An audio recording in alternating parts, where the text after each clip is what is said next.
कौन कहता है आसमान में सुराख हो नहीं सकता, एक पत्थर तो जरा तबीयत से उछालो यारो। मशहूर कवि दुष्यंत कुमार की लाइन जीवन में हर उस व्यक्ति के ऊपर एप्लीकेबल करती है जिसने अपने संघर्षों को अपना हथियार बना लिया।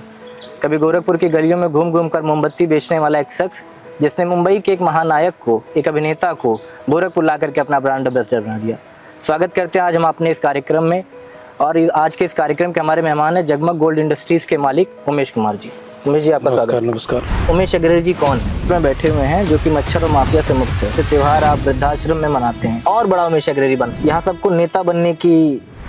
देखिए, उमेश अग्रवाल उस शख्स का नाम है, मरेंगे नहीं गरीबी में। हम आज के गोरखपुर में बैठे हुए हैं जो कि मच्छर और माफिया से मुक्त है। लेकिन पूज्य महाराज जी ने बता दिया कि संत महंत ही दुनिया को दिशा दशा दिखाने का काम करती है। कि आप रवि किशन जैसे शख्सियत को अपना ब्रांड एम्बेसडर लेके आए। ये महाराज जी का कृपा था। तस्वीरों में देखा कि दिवाली और होली जैसे त्योहार आप वृद्धाश्रम में मनाते हैं। कि हमारे पापा नहीं है तो मैं इतना दुखी हूँ, आज जिनके मम्मी पापा हैं वो ले आके वृद्धाश्रम छोड़ गए। आप एकदम से निराशा के गर्त में जा चुके हैं, निराशा की तरफ और बढ़ रहे हैं। जब हमारे पिताजी भर्ती थे, जब मुझको पता चला कि एक्सपायर हो गया,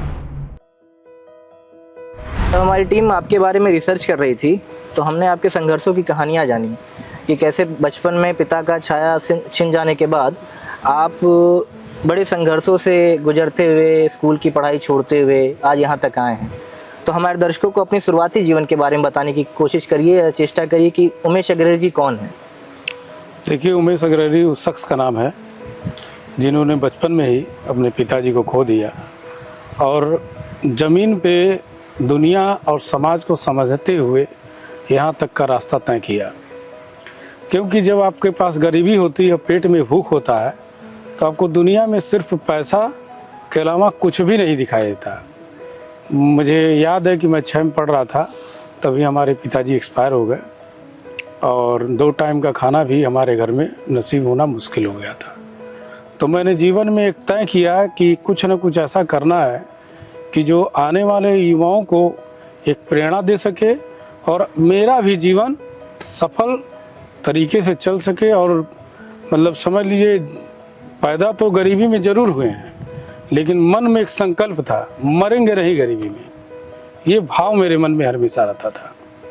उसी को मैंने अपना एक मिशन बनाया और ईश्वर की कृपा से आज तक मैं यहाँ तक का रास्ता तय किया। हम आज के गोरखपुर में बैठे हुए हैं जो कि मच्छर और माफिया से मुक्त है।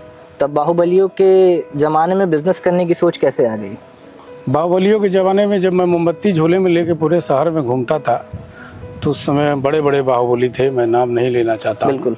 गोरखपुर के गोलघर में उनका बैठका होता था, हर दुकानों से वसूली होती थी।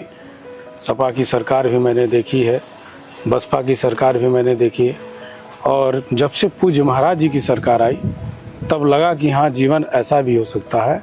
और गोरखपुर वाले कभी सोचे भी नहीं होंगे कि पूज्य महाराज जी की सरकार आने के बाद इतना बड़ा बदलाव हो सकता है कि जो एक संत महंत सिर्फ मंदिर तक ही सीमित हो सकता है।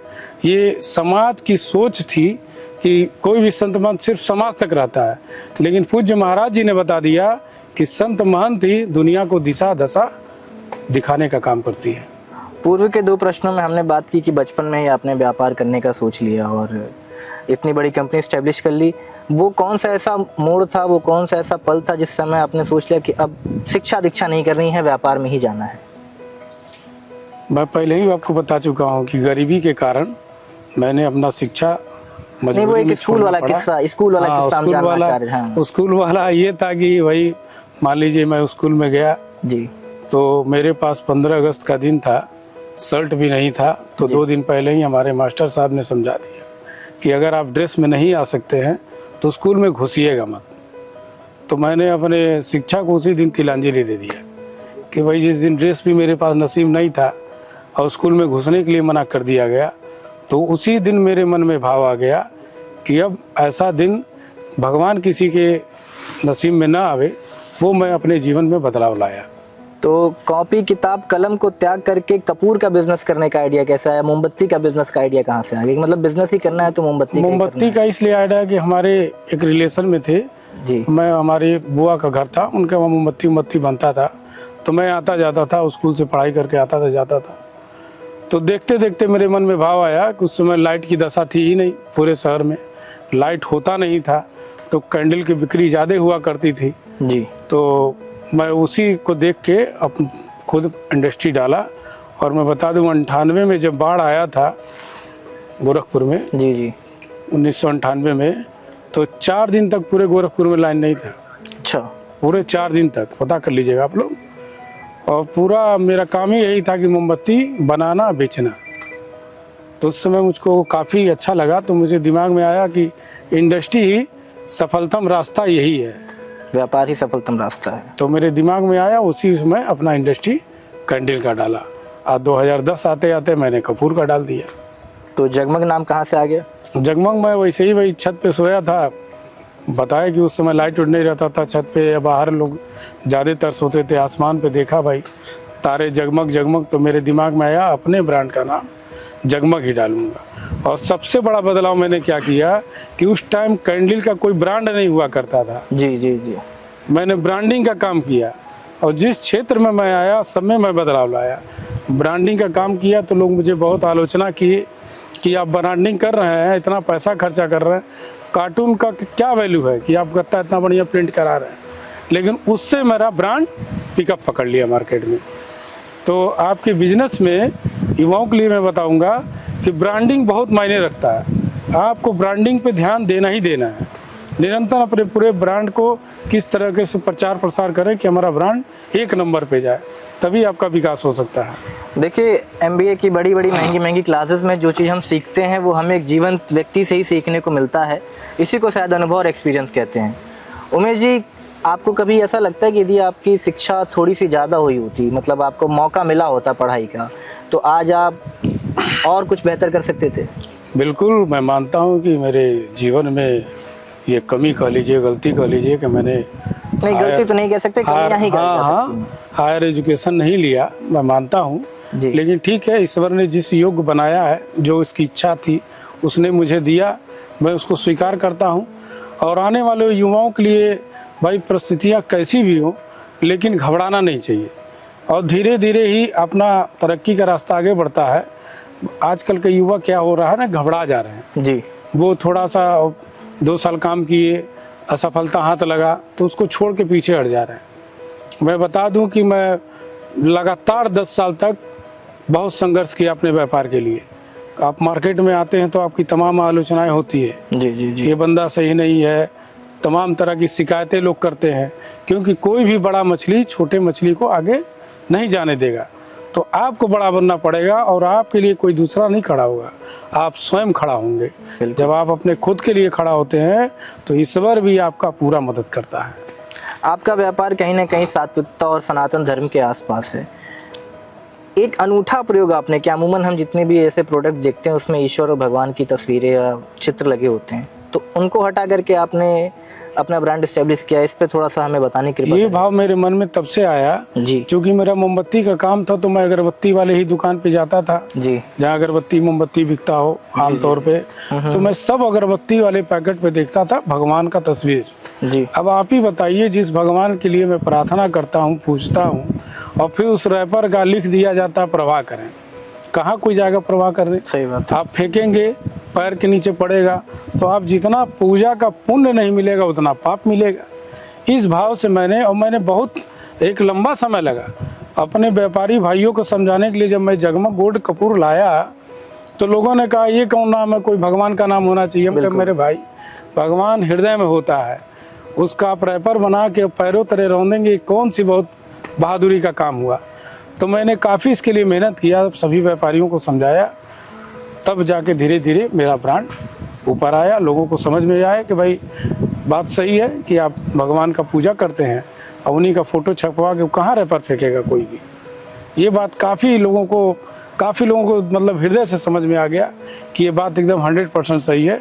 तो आप आजकल के ब्रांडों पे देखिएगा, बहुत ब्रांड मार्केट में है अगरबत्ती के, बहुत मतलब भगवान की तस्वीर हट गई है। अब लोग नाम भी यूज करते हैं, तो मैं कहता हूँ उसका भी विरोध करिए, नाम भी बदलिए भाई। अब किसी भगवान का आप नाम ले रहे हैं तो भी तो गलत है। मतलब टर्निंग पॉइंट आपने ही एस्टेब्लिश किया इसका। बिल्कुल। आने वाले 10 सालों में उमेश जी, जगमग इंडस्ट्रीज को आप कहाँ पे देखते हैं? जगमग इंडस्ट्री टॉप पे चल ही रहा और टॉप पे ले जाने की इच्छा है। और मेरी इच्छा है कि भाई यूपी के साथ पूरे भारत में लॉन्च करेंगे, क्योंकि मैं पहला ऐसा व्यक्ति हूँ पूरे भारत में कपूर इंडस्ट्री लाइन में जिसने एक ब्रांड एम्बेसडर बनाया। उसी प्रश्न पे मैं आ रहा हूँ। हाँ। कि हम जब आपके बारे में पढ़ रहे थे, लोगों से जानकारियाँ ले रहे थे, तो हमें बड़ा एक रोचक किस्सा समझ में आया कि आप रवि किशन जैसे शख्सियत को अपना ब्रांड एम्बेसडर लेके आ गए। आपकी ही कॉन्स्टिट्यूंसी से वो सांसद हैं और उनको ही ब्रांड एम्बेसडर आपने लिया। इसके पीछे की क्या किस्सा है?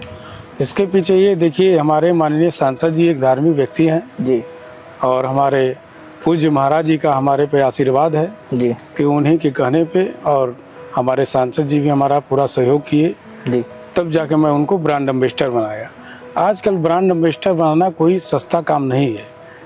किसी को जाइएगा पकड़ने 1 करोड़ 2 करोड़ रुपया लग जाएगा। फीस बताएंगे? लेकिन उनका फीस मैंने कुछ नहीं दिया, ये महाराज जी का कृपा था। अच्छा। हाँ, तो हमारे सांसद जी का मैं बहुत आभारी हूँ कि अच्छा। हमारे ब्रांडिंग का काम किए। और इतना बड़ा सेलिब्रिटी, तमाम तरह के ब्रांडिंग आप भी देखिए, घड़ी में कई मतलब नाम ही नहीं याद है, इमामी का सबका वो ब्रांडिंग किए। जी। अब मेरा ब्रांडिंग पूरा भी हो गया, 2 साल के लिए किए थे, अब मेरा ब्रांडिंग उनका टाइम पूरा हो गया। लेकिन इसके पुनः मैं उनको बधाई देता हूँ और धन्यवाद भी करता हूँ पूज्य महाराज जी का, अपने माननीय सांसद जी का, कि जिन्होंने मेरे ऐसे व्यक्ति का छोटे ब्रांड का ब्रांडिंग करके शिखर पे पहुँचाने का काम किया। हम शुरुआती प्रश्नों में बात कर रहे थे कि बाहुबलियों के दौर में आपने बिजनेस स्टैब्लिश किया, तो आज व्यापार करने वाले लोगों के लिए कैसी अपॉर्चुनिटीज़ हैं, कानून व्यवस्था का राज कैसा है, इसके बारे में आप एज अ व्यापारी आपको क्या फील होता है? मैंने तो आपको पहले बताया कि मैंने सब काल देख चुका है। जी, बसपा सरकार, सपा सरकार, जी, पूज्य महाराज जी का जब से 2017 में आया, जी, और राजनीति में भी टर्निंग पॉइंट 2015 में हुआ मेरा। मैं पिछली सरकारों में, मैं वैसे खुल के नहीं कहना चाहिए, लेकिन एक वसूली धंधा बन गया था, व्यापारियों की प्रताड़ना। कोई भी छोटा उद्यमी अगर उद्योग लगाता था, 4 अधिकारी उसके वहाँ पहुँच जाते थे, हर डिपार्टमेंट के, आप महीना बानिए, तनख्वाह बानिए। जब से पूज्य महाराज जी की सरकार आई, ये एक इतना बड़ा ऐतिहासिक बदलाव आया कि किसी अधिकारी के दम नहीं है किसी प्रकार का किसी उद्यमी से या किसी दुकानदार से वसूली कर सके। ये पूज्य महाराज जी की ताकत है कि जिन्होंने इतना बड़ा माहौल दे दिया पूरे यूपी में। आज देखिए हमारा यूपी कहाँ जा रहा है, बिल्कुल बिल्कुल 1 नंबर पे चल रहा है। बार बार आप महाराज जी का नाम ले आ रहे हैं, गोरक्षपीठाधीश्वर का नाम ले आ रहे हैं, आपकी मुलाकात पहले कैसे हुई उनसे? हमारी देखिए, मैं तो बचपन से ही गोरखनाथ मंदिर निरंतर जाता रहा हूँ पूजा के लिए। जी, राजनीति लाइन में मेरी कोई इच्छा नहीं थी, लेकिन 2015 की एक घटना है। जी, हमारा भाई ब्रेन कैंसर से पीड़ित था। अच्छा। अब दुनिया में नहीं रहे, और उसी टाइम मुझको तिवारीपुर थाने में बैठा दिया गया था। जी, और काफ़ी लोग हमारे लोग आए जी, कि भाई क्यों बैठाया गया, लेकिन सुबह से शाम तक मैं किसी तरीके से प्रयास किया और दिन भर एक ही बात सोचता रहा जी, कि अब बिजनेस तो कितना भी कर लीजिए, जी, पैसा कितना भी कमा लीजिए, जी, लेकिन पैसा और पावर जी, अगर आपके पास नहीं है तो भाई सरकार कभी बदल जाएगी, क्या हो गया कोई जानता नहीं था। उस टाइम तो महाराज जी का सरकार भी नहीं था। जी, उस भाव से मेरे मन में इच्छा थी कि मैं राजनीति में आऊँगा, और मैं धीरे धीरे 2016-17 के बाद पूर्णतः राजनीति में आ गया। और देखिए आज के ईश्वर की कृपा है सब। ये राजनीति वाले प्रश्न पे हम बाद में आएंगे, पहले प्रश्न कुछ और हो जाते हैं। बताइए। खाली समय में आप क्या करते हैं? मतलब राजनीति भी है, व्यापार भी है, फिर परिवार को कितना समय दे सकते हैं आप? क्या एक व्यापारी के लिए सिर्फ उसका व्यापार ही सब कुछ है? नहीं परिवार नहीं, भी है? आप देखिए, मैंने बिजनेस के लिए एक लाइन एक इंटरव्यू में दैनिक जागरण आईएनएक्स वाले थे उनको दिया था। जी, वही बात इसमें भी लागू होता है। जी, मैंने उनसे कहा था, मैं उनको बताया था अपने जीवन के बारे में कि देखिए बिजनेस के लिए टैलेंट चाहिए। और उन्होंने पूछा कि भाई आप क्या शिक्षा को किस दृष्टि से देखते हैं? हमने कहा पढ़ाई अच्छी बात है, लेकिन बिजनेस के लिए टैलेंट चाहिए। तो आपने पूछा ना कि भाई आपने कैसे ये सब मैनेज करते हैं, ये सब आपका टैलेंट का कमाल है। आप एक टाइम में अगर डिसाइड कर लेंगे कि हमारा एक टाइम हमारा राजनीति के लिए, 2 घंटा मैं सामाजिक कार्यों के लिए देता हूँ, 3-4 घंटा अपने परिवार के लिए भी देता हूँ, और बाकी टाइम अपने उद्योग के लिए देता हूँ, व्यापार के लिए देता हूँ, तो आप सब मैनेज कर लेंगे। लेकिन अब आप करना चाहेंगे तब। अब आज का युवा क्या हो रहा है कि आजकल अब रील में दिन रात लोग लगे हैं। मोबाइल भी बहुत अच्छी चीज़ है, वो सीख लेने की चीज़ है। उसमें जो फालतू टाइम वेस्ट कर रहे हैं उसमें उसको हटा के आप दूसरे दिशा में लगाएं, अपने व्यापार में लगाएं, राजनीति में लगाएं, जिस दिशा में आपको लग रहा हमको चांस आगे बढ़ने का उसमें लगाएं। आपका एक परिवार और भी है जो आपके इंडस्ट्री में आपके कर्मचारी काम करते हैं, या मैं पुरानी तस्वीरें खंगाल रहा था तो उसमें तस्वीरों में देखा कि दिवाली और होली जैसे त्यौहार आप वृद्धाश्रम में मनाते हैं। तो उमेश अग्रवाल जी समाज सेवी भी हैं इसका मतलब?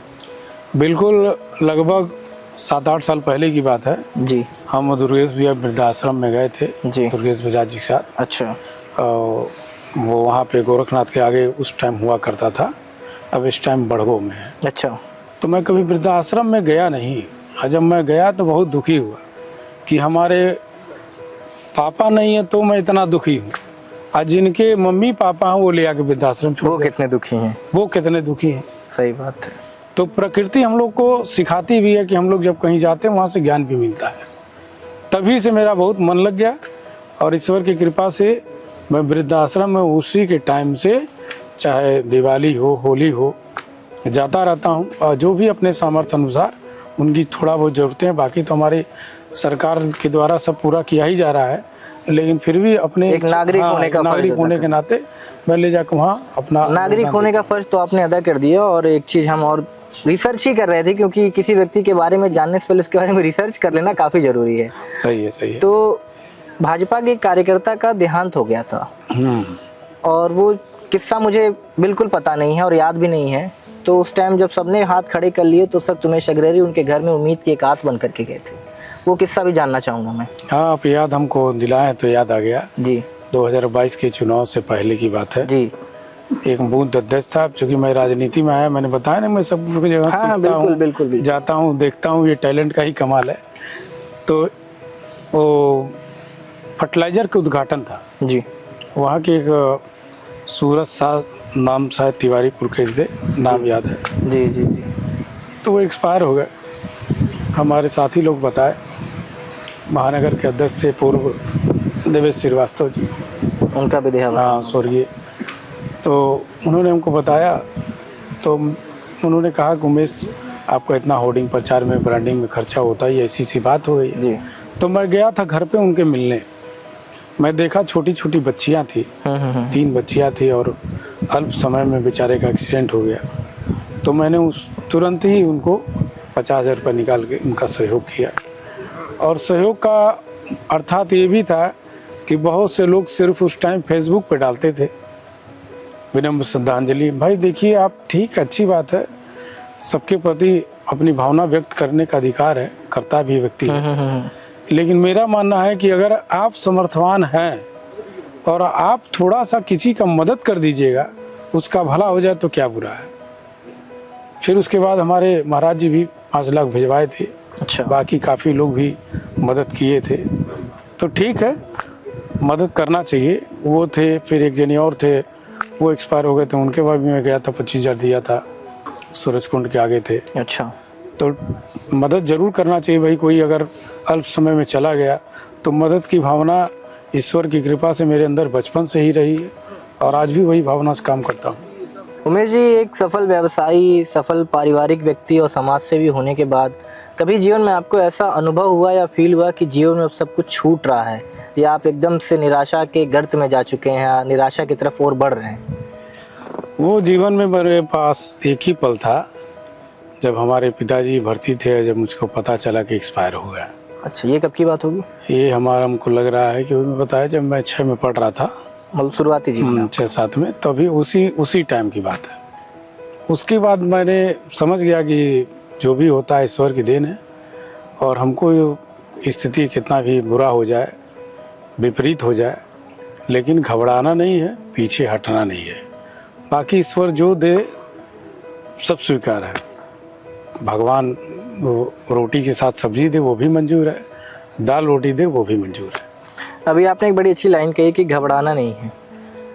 मेरे जैसे युवा या जो ग्रेजुएट होकर के युवा आ रहे हैं, व्यापार कर रहे हैं, एंटरप्रेन्योर बनने का चस्का आजकल युवा में ज़्यादा चढ़ गया है। लेकिन जितने ज़्यादा उद्यम खुलते हैं उतने ही ज़्यादा उद्यम उतने तेज़ी से बंद होते हैं। तो युवाओं को आप क्या सीख देंगे कि क्यों अचानक से आप एक इंडस्ट्री स्टार्ट करते हो फिर बंद कर देते हो, या गवर्नमेंट की कौन सी ऐसी योजनाएं हैं जिनके माध्यम से आप गिरते हुए व्यापार को आगे बढ़ा सकते हो? देखिए, गवर्नमेंट ने इतनी सुविधा दे रखी है जी आज मैं उसका जीता जागता उदाहरण हूँ। जी 2003 में जी देना बैंक अब मर्ज हो गया, उसके बड़ा फेमस बैंक। हाँ उसके मैनेजर साहब थे हमारे विनोदानंद राय जी। अच्छा। मैं 1 लाख लोन लेने के लिए 9 महीना तक दौड़ा। अब सोचिए कोई भी 1 लाख लोन के लिए 9 महीना दौड़ पाएगा? नहीं दौड़ पाएगा। नहीं दौड़ पाएगा। और आजकल के युवा तो 1 महीना नहीं दौड़ेगा। सही बात है। तो मैंने पूरा 9 महीना दौड़ा और घबराया नहीं। भगवान ने जो इच्छा है भाई, इससे बुरा दिन मेरा क्या आएगा सही बात। जब खोने के लिए कुछ है ही नहीं है। तो उन्होंने दौड़ाने के बाद उन्होंने एक बात हमको बहुत बढ़िया बात बोली कि जानते हो तुमको अभी युवा हो क्यों दौड़ाया गया? मतलब पर्सनल ये बात सार्वजनिक नहीं होना चाहिए लेकिन उन्होंने बताया था जी कि आपको एक एक्सपीरियंस मिल गया बैंकिंग करने का जी। और फिर उन्होंने लोन दिया 1 लाख का, फिर वही 2010 में आए वापस। हाँ, और बिना गारंटी के 25 लाख का हमको लोन दिए। अच्छा। आप सोच लीजिए कि हमको एक्सपीरियंस हो गया, उनसे हमारे रिलेशन बराबर थे, हमारी बैंक में अच्छी खासी बैंकिंग चल रही थी, कभी भी मैंने बैंक से हटा नहीं। जी आपके जीवन में तो वीएन राय जी आ गए, तो क्या आप भी कभी किसी युवा का वीएन राय बनेंगे या कभी बना है? बिल्कुल बिल्कुल, मैं बहुत युवाओं के लिए बना भी हूँ जी। और हमेशा तैयार रहता हूँ 24 घंटा जी। क्योंकि देखिए हमारे देश का रीढ़ ही युवा है और युवा अवस्था जो ऐसी होती है ना कि थोड़ा सा मन विचलित हो जाता है। जी। हमारे साथ भी ऐसा होता था कि अब ये नहीं करेंगे वो नहीं करेंगे लेकिन फिर मैं वही अपने बात पे आ जाता था वापस कि घबराना नहीं है। ईश्वर ने रघुपति राघव राजा राम जी पति पतावन सीताराम वाली कहानी हमारे साथ चलती थी कि जिस विधि आपको भगवान रखे उसी विधि हमको रहना है। तो युवाओं के लिए मैं सदा तैयार रहता हूँ और युवाओं के लिए कहना चाहूँगा कि हमारे जो युवा उद्यम लाइन में है, व्यापारी लाइन में है, अपने जीवन लाइन में है, थोड़ा संयम के साथ आगे बढ़ें। आजकल का युवा संयम खो दे रहा है, पढ़ाई में भी खो दे रहा है। अगर नंबर मिल जा रहा है कम तो गलत कदम उठा ले रहे हैं। और युवाओं के साथ साथ उनके अभिभावकों के लिए भी है कि आप पढ़ाई के लिए प्रेशर मत बनाइए, आप पढ़ाई से ज़्यादा उसके हुनर के पीछे भागिए। आदरणीय मोदी जी ने एक बहुत अच्छी बात बोली थी कि आपके हाथ में हुनर और विद्या दोनों होनी चाहिए। आपके अंदर जब हुनर रहेगा और विद्या रहेगा तो आप किसी भी क्षेत्र में जाएंगे तो पीछे नहीं हटेंगे, स्किल इंडिया आगे ही बढ़ेंगे। स्किल इंडिया जो प्रोग्राम मोदी जी ने बोला स्किल के लिए। और रही बात सरकार की मदद, इतनी स्कीमें आ चुकी हैं इस समय जी, चाहे राज्य सरकार के स्तर पे, चाहे प्रदेश सरकार के स्तर पे और चाहे भारत सरकार के, मतलब उन सेंट्रल के स्तर पे, मतलब इतना योजना आया है कि मैं युवाओं को बताता हूँ कि इस समय सरकार कहता है कि भाई उद्यम लगाइए, अपना टैलेंट दिखाइए, सारा फाइनेंस मैं करूँगा। अब इससे ज़्यादा आपको क्या चाहिए? वो भी इंटरेस्ट फ्री शायद है। नहीं, इंटरेस्ट लगता है, बहुत कम इंटरेस्ट हो गया। हम लोग के टाइम में 13% लगता था, 14% लगता था कांग्रेस के टाइम में, और आज के डेट में इंटरेस्ट 8.5% हो गया, 10.5% हो गया। महिलाओं के लिए 8.5% हो गया। तो इतना कम आपको इंटरेस्ट हो गया तो व्यापार के लिए क्या चाहिए? हमारे और पूंजीपति में क्या फ़र्क है? सिर्फ 1% का, यही ना फ़र्क है जी। अगर कोई पूंजीपति अगर व्यापार करता है तो उसको 1% ब्याज नहीं देना है, अगर उसकी पैतृक संपत्ति है तो हमको 1% इंटरेस्ट देना है। तो भाई कोई भी व्यापार आज के डेट में करते हैं, जाहिर की बात 5% 10% से ज़्यादा ही कमाएंगे, कम तो कमाएंगे नहीं। तो हम कभी पीछे नहीं हटेंगे, बस उसमें संयम की ज़रूरत है। अगर युवा संयम रखे और व्यापार में उसको कभी कोई पीछे नहीं हटा सकता, उसका हुनर होना चाहिए। अगर आपका टैलेंट है तो आपको शिक्षा भी पीछे हो जाएगी। अभी टैलेंट नहीं है तो शिक्षा आगे रहेगी, लेकिन बिना टैलेंट के आप जीवन में आगे नहीं जा सकते। सही बात है। अभी जब इस पॉडकास्ट को स्टार्ट कर रहे थे उसके पहले हमारी आपसे बात हो रही थी तो आपने एक बड़ी अच्छी लाइन कही कि हम जिस क्षेत्र में जन्म लिए हैं, हम माँ बाप की शुरू से एक इच्छा होती है कि बेटा पढ़ लिख ले नौकरी कर ले, मतलब नौकर बनाने पे ज़्यादा प्रेशर है मालिक बनाने के सिवा में। तो ये मतलब ये विचार ऐसे, इस विचार का हाँ, मैं एक मैगजीन में ही बोला था, जी। एक मैगजीन के इंटरव्यू में, जी जी जी कि देश का ज़्यादातर माता पिता भी वही चाहते हैं जी कि हमारा बेटा पढ़ लिख ले, नौकरी कर ले। जी जी, भाई आप नौकरी के पीछे क्यों भाग रहे हैं? सही बात। आज का युवा जितना नौकरी में, ठीक है नौकरी भी अच्छी चीज़ है, जिसको जहाँ सामर्थ्य है, उसका कैपेसिटी है, टैलेंट है, अगर वो उसी में संतुष्ट है तो ठीक है। लेकिन युवाओं के लिए मैं मानना चाहता हूँ कि ज़्यादातर वो उद्यम की तरफ जाए। उद्यम में क्या होगा कि आप दूसरे को भी रोजगार देंगे और अपना तो रोजगार चलेगा ही।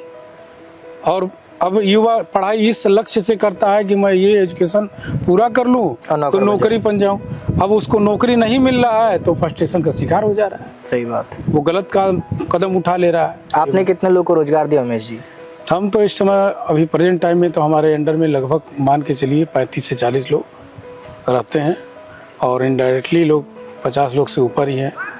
बहुत लोगों को हमारे वहाँ फैक्ट्री में सप्लाई है, ज़्यादातर मैं ठेका पे काम देता हूँ, तो उसमें क्या रहता है, टाइम का बाउंडेशन नहीं रहता है। जितना लोग काम करते हैं, जितना माल निकाल देते हैं, कोई प्रेशर से काम नहीं होना चाहिए।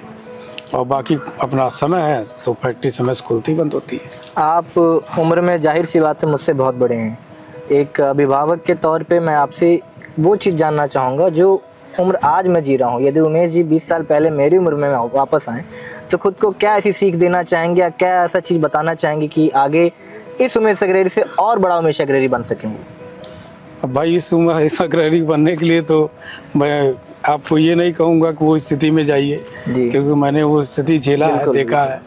ये ज़रूर कहूँगा कि आप लोग धैर्य के साथ अपने बिजनेस पे, उद्यम पे, आजकल का व्यापार इतना इजीली हो गया है जी कि बस धैर्यता के साथ करने की ज़रूरत है। लोग भटक जा रहे हैं, टाइम नहीं दे रहे हैं, तो वो टाइम युवाओं के लिए देना बहुत ज़रूरी है, खासकर अपने व्यापार के लिए। अपने व्यापार पे एक टारगेट बाने। अब युवा क्या हो रहा है कि कोई युवा सोच रहा है कि मैं राजनीति भी कर लूँ, व्यापार भी कर लूँ, मोमबत्ती भी बना लूँ, कपूर भी बना लूँ और हम राजनीति में भी आगे हो जाएं। ऐसा नहीं होता है। वो तब होगा जब आपके जेब में पैसा रहेगा। बिल्कुल सही बात है। और पैसा कमाने के लिए आपको उद्योग का रास्ता, व्यापार का रास्ता, सर्विस का रास्ता पकड़ना पड़ेगा। युवा उसी में भटक जा रहा है। वो भटकाव ही इंसान का काल है। स्थिरता जीवन में जब आपके स्थिर रहेंगे ना, तो आप स्वस्थ भी रहेंगे, मस्त भी रहेंगे। ये जरूरी है। हम जिस क्षेत्र में रहते हैं, पूर्वांचल और खास करके गोरखपुर का इलाका, यहाँ सबको नेता बनने की चुल रहती है। मतलब मैं लेमन लैंग्वेज में बात करूँ, हर युवा चाहता है कि विधायक बने, मंत्री बने। तो उस अंधी दौड़ में व्यापार और शिक्षा दोनों से दूर चला जा रहा है वो। तो ऐसे युवाओं के लिए उमेश अग्रहरी जी का क्या संदेश रहेगा? क्योंकि आपने जीवन के वो संघर्ष देखे हैं जो शायद ही मैं उम्मीद करता हूँ किसी को ना देखने पड़े। देखिए, ये तो बुरा मैं नहीं कहूँगा नेता के लिए, क्योंकि ये गोरखपुर का सौभाग्य है जी कि आज पूरे भारत में गोरखपुर एक राजनीति का केंद्र बना है, पावर हाउस बन गया है। एक पावर हाउस बन गया है कि जो भी डिसीजन अगर पहले गुजरात से अभी भी चल रहा है और दिल्ली से, तो अब एक सेंटर हमारा गोरखपुर में। बिल्कुल सही बात। इसके चलाने वाले हमारे पूज्य महाराज जी हैं। और युवा क्यों ना राजनीति में आगे आए। युवा अगर अपने आप को लगता है कि मैं इसके लिए हुआ, अगर कैपेबल हूँ, मैं इसके लिए पैदा हुआ हूँ, बिल्कुल नेता उसको बनना चाहिए। लेकिन जो दो रास्ते पे चलते हैं उनको नहीं बनना चाहिए। होता क्या है कि जब आप दो रास्ते पे चलते हैं तो आप राजनीति में पद भी ले लेंगे, हमारा नाम भी चलता रहे, 2 मिनट के लिए जाएंगे, फोटो खिंचा के भाग जाएंगे, तो आप पार्टी के साथ धोखा कर रहे हैं। समर्पण की भावना लानी, समर्पण की भावना होनी चाहिए। चाहे आप नेता के लिए समर्पण भाव रखिए और चाहे अपने उद्योग के लिए रखिए। समर्पण भाव, सेवा समर्पण भाव ही जीवन में हर क्षेत्र में आगे लाने का काम करता है। आपके अंदर जिस दिन सेवा समर्पण भाव रहा, चाहे वो किसी काम के प्रति, किसी व्यक्ति के प्रति, किसी नेता के प्रति, किसी उद्योग के प्रति, तो आपको आगे ले जाने से कोई नहीं रोक सकता है। मैं पुराने अखबार पढ़ता हूँ, पुराने दौर के, तो कभी गोरखपुर को शिकागो ऑफ ईस्ट भी कहा जाता था अपराध के मामलों में। और आज पूर्व राष्ट्रपति रामनाथ कोविंद ने इसको एजुकेशन सिटी भी कह रखा है। एजुकेशन के साथ साथ गोरखपुर में तमाम और भी व्यापार लग रहे हैं। पेप्सिको आ गया, अडानी भी आ रहे हैं। तो क्या उमेश अग्रहरी भी आगे चल के प्लांट्स बैठाएंगे और गोरखपुर के युवाओं को रोजगार देंगे? बिल्कुल। हमारी तो भाई आकांक्षाएं बहुत ज़्यादा रहती जी। हैं, इच्छाएं ज़्यादा रहती हैं कि भाई बड़ी इंडस्ट्री डाला जाए। मैंने धीरे धीरे इस पे काम भी करना शुरू कर दिया, अपने आप को ब्रांडिंग किया। आज सोचिए कि मैंने पहले ही बताया हाँ है बिल्कुल, रवि कि किशन जी पूरे भारत में पहला ऐसा ब्रांड है। पहला ऐसा कपूर का ब्रांड है। बड़ी बड़ी कंपनियां कपूर के लाइन में हैं, सही बात। लेकिन पूरे भारत में कपूर एक ऐसा ब्रांड है जिसकी मैंने ब्रांडिंग कराई, हाँ बिल्कुल सही बात है। वो भी भारत लेवल के स्तर पे। तो ये भी छोटा बात नहीं है। और गोरखपुर इसलिए भाई देखिए, मैंने पहले ही बताया कि हमारा एक गोरखपुर पूरे भारत का केंद्र हो चुका है और उसके मुख्य हैं हमारे पूज्य महाराज जी। सही बात है। अब महाराज जी के नाते गोरखपुर दिन दुगना रात चौगुना तरक्की कर रहा है। और गोरखपुर नहीं, पूरा प्रदेश, पूरा देश माननीय मोदी जी के नेतृत्व में। आप देखिए गूगल पे आ गया। आज पहले के ज़माने में लोग कहते थे कि जब गूगल पे आएगा तो कैसे, जब ये बिल पास होके आया था, ये लाए थे मोदी जी कि ये QR कोड से पेमेंट होगा, तो मैं काफ़ी न्यूज देखता रहता हूँ। उसकी बहुत आलोचना हुई थी कि बताइए सब्जी वाला कैसे। जी। अभी मैं कल की बात बता रहा हूँ, मैं गया था अपने भतीजे के साथ यहाँ पे प्राइज में कार्यक्रम में जी। वहाँ पे मैं देखा कि एक फूल माला लगाए के साथ अपना बारकोड लगाए रखी है। मैंने अपने भतीजे को दिखाया कि ये देखो शक्ति, डिजिटल इंडिया। Digital India. और लोग कहते हैं ना कि करेंसी, जब करेंसी हमारे मोदी जी बदल दिए तो बाकी करेंसी का रूपरेखा ही बदल दिए। तो ये बहुत बड़ी बात है, ये गोरखपुर के लिए, पूरे भारत के लिए। अब हम बात करेंगे आपकी राजनीतिक महत्वाकांक्षाओं के बारे में। राजनीतिक महत्वाकांक्षाएं क्या है? नेताओं में से गिरहरी की, व्यापारियों में से गिरहरी की नहीं। नेता की तो भाई देखिए, हमारा नेता हैं आप? बिल्कुल नेता है। आखिर मैंने भारतीय जनता पार्टी का पद लिया है तो नेता ही है जी। और नेता लाइन भी इसलिए आया हूँ कि भाई जितने हमारे उद्योग युवा लगाते हैं, इंडस्ट्री वाले हैं, जी जी जी, उनको काफ़ी समस्या आती है। आज भी कुछ पेपर के मामले में देखिए, आप कितना भी पढ़ाई लिख कर लीजिए, लेकिन जब तक आप प्रैक्टिकल नहीं होंगे, सही बात, तब तक हर चीज़ में आपको बाधा आती रहेगी। डॉक्टर भी एक पढ़ाई के बाद आता है ना, मेडिकल में प्रैक्टिस करता है, लॉयर भी, वकील भी वही करता है। तो प्रैक्टिकल होना, पढ़ाई के साथ साथ प्रैक्टिकल होना भी जरूरी है। तो उसको मैं सिखाने का कार्य करता हूँ। कहीं होपलेस होता है, कहीं घबरा जाता है, तो उसका हिम्मत बढ़ाता हूँ कि भाई तुम मुझको पढ़ो, मुझको देखो। मेरे पिताजी नहीं थे, मेरे पूजी नहीं था। MBA की क्लासेस में जो सिखाया जाता है वो आप जीवंत उसकी मिसाल बिल्कुल है। बिल्कुल। और मैं ये कोई जानबूझ के नहीं, लेकिन बस करते करते सब अनुभव आ गया कि हाँ भाई जीवन इसी तरह चलता है जब आप समाज में सबके लिए दौड़ेंगे। लेकिन आप प्रश्न टाल गए, राजनीतिक महत्वाकांक्षाएं क्या है ये तो बताइए। सेवा, समर्पण भाव। चुनाव तो देखिए महाराज जी के ऊपर है। मैंने चुनाव के लिए ही 2022 में बहुत मेहनत किया था जी। लेकिन कभी कल क्या होता है ना कि आप चाहते कुछ और है, लेकिन ईश्वर ने आपके लिए कुछ और रच रखा है। तो मैं उस पर विश्वास करता हूँ कि भगवान देना मुझको वही, जो मैं चाह रहा हूँ मुझको मत देना, लेकिन जो मेरे लिए अच्छा हो वही मुझको दीजिएगा। चुनाव सब सुनते ही वो एक मुस्कान सी आ गई चेहरे पे। देखिए कौन सी सीट सोच रखी है? हर युग में जी सीट, मतलब चुनाव जो बताया ना आप नेता की बात, जी, हर युग में उसको फर्स्ट नंबर पे रखा जाता है। जी। कोई ऐसा युग बताइए हमको जो नहीं चाहता हो कि शिखर पे जाए। सही बात है। और शिखर पे जाता वही व्यक्ति है जिसके अंदर दम होता है, जो समाज को रास्ता दिखा सकता है। बिल्कुल सही बात है। जो अपने युवाओं को आगे बढ़ाने का सोच रखता हो, तभी आप राजनीति में जाने का सोचिए। उसी भाव से मैं आया हूँ। मेरा सीट की जहाँ तक बात रही, मैं नहीं जानता हूँ कि मैं क्या होऊंगा भविष्य में। जी जी जी। लेकिन प्रयास जारी रहेगा। तो मतलब हम ये सोच के चलें कि हम भविष्य के एक बड़े नेता के साथ बैठे हैं। अभी बैठते हैं अरे भाई महाराज जी का जाते हैं, आशीर्वाद लेते हैं, उनसे बड़ा भारत का नेता। सही बात है जी। बार बार आप हर प्रश्न के उत्तर में कहीं ना कहीं से महाराज जी को ले आ दे रहे हैं। तो महाराज जी से आपका क्या रिश्ता है? महाराज जी को आप अपने आप किस स्वरूप में देखते हैं? अभिभावक, दोस्त तो नहीं कहूँगा, सूबे का मुखिया, घर का सदस्य? हमारे लिए महाराज जी पूजनीय हैं जी। अब मैंने आपको पहले बताया कि मैं बचपन से ही मोमबत्ती बेच रहा था शहर में पूरे घूम के। जी। तो भाई मनुष्य हूँ, सब कुछ देखता हूँ। महाराज जी का जो संघर्ष रहा, आपको मैं बता दूं, राधा मोहन दास अग्रवाल जी उनके विधायक के लिए गली गली प्रचार किए थे, गली गली प्रचार किए थे।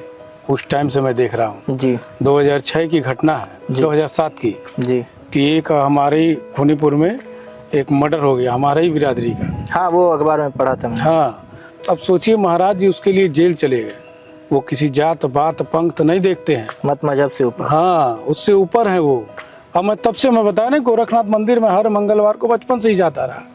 तो मैं भले ही वहाँ पे राजनीति में नहीं जाता था, लेकिन मैं सब चीज़ कैलकुलेट करता था, देखता था कि बताइए एक व्यक्ति जो अपना पूरा परिवार छोड़ के आया है अपने समाज के लिए और अपने हिंदू समाज के लिए, और आज के डेट में लोग क्या होता है कि मुझको ये नहीं मिला, मुझको वो नहीं मिला, तो उनसे बड़ा आदर्श कौन हो सकता है?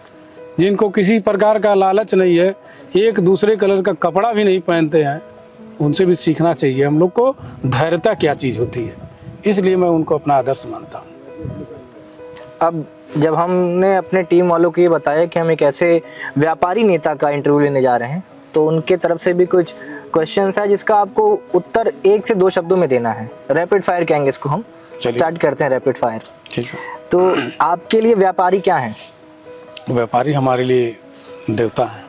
व्यापारी आपके लिए देवता है। क्योंकि अगर उन्हीं से मेरा घर चलता है। अगर उमेश जी व्यापारी नहीं होते तो क्या होते?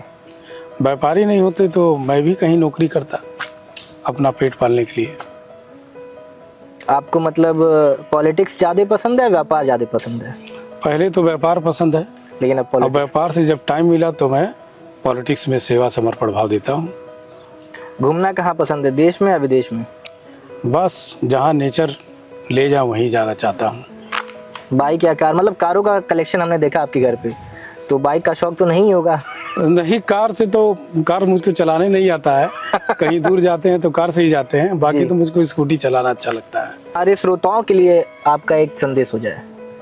श्रोताओं ये आखिरी प्रश्न है हमारा। एक संदेश जी। एक संदेश यही है कि देखिए, हम लोग अपने जीवन में त्याग की भावना कहते हैं। बहुत बड़ी बात मैं बोलने जा रहा हूँ। पहले त्याग की भावना अपने परिवार के प्रति रखिए।